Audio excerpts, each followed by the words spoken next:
Poppy Playtime 4. Strings of the Forgotten. Some toys were meant to be loved, some were never meant to be found, and some never let go. The Forgotten Theater. The player had uncovered many secrets within Playtime Co, but none like this. Hidden behind a collapsed storage wall, covered in dust and ripped curtains, was a forgotten theater. The air smelled of moldy wood and something else, something rotten. On the stage, a single puppet sat in a wooden chair. It was large, almost human-sized, with a cracked porcelain face, hollow black eyes, and strings. Hundreds of thin, tangled strings hanging from the ceiling, wrapped tightly around its limbs, neck, and fingers. At its feet, a dusty sign read, "Meet Maestro, the puppet that plays you." Then, the lights flickered, the strings tightened, and Maestro's head turned, right at the player. The marionette's curse. A low, creaking laugh filled the room. The puppet's mouth didn't move, but the strings did. Slowly, they began to unwind from the ceiling, floating toward the player. And suddenly, they wrapped around their wrists, around their legs, around their neck, and they pulled. The player tried to run, but their body wouldn't listen. Their hands moved on their own, jerking like a doll being controlled. Maestro's lifeless black eyes stared into theirs.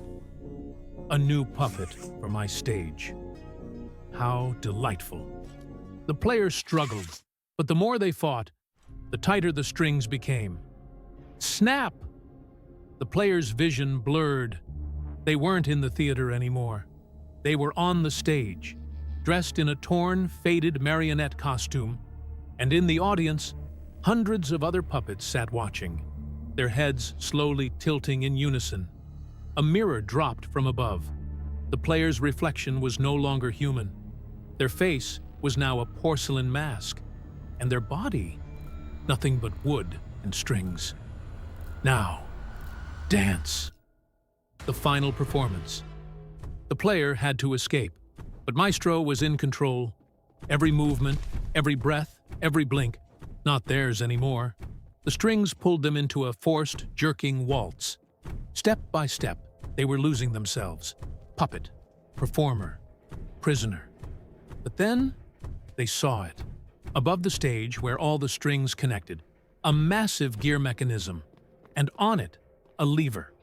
If they could reach it, maybe they could cut the strings. The choice. The player forced their body forward.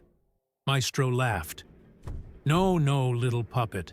The show must go on." The strings tightened, but the player jumped. Their fingers grabbed the lever and pulled. Snap. Every string in the theater snapped at once. Maestro screamed. The puppets in the audience collapsed into lifeless dolls. And the player, they could move again. They ran toward the exit. But before escaping, they looked back. Maestro sat motionless on the stage. His porcelain mask cracked, his strings scattered. Then, his head turned one last time. The show always has an encore. The player didn't wait. They ran, and the theater doors slammed shut behind them. Somewhere inside, the laughter never stopped.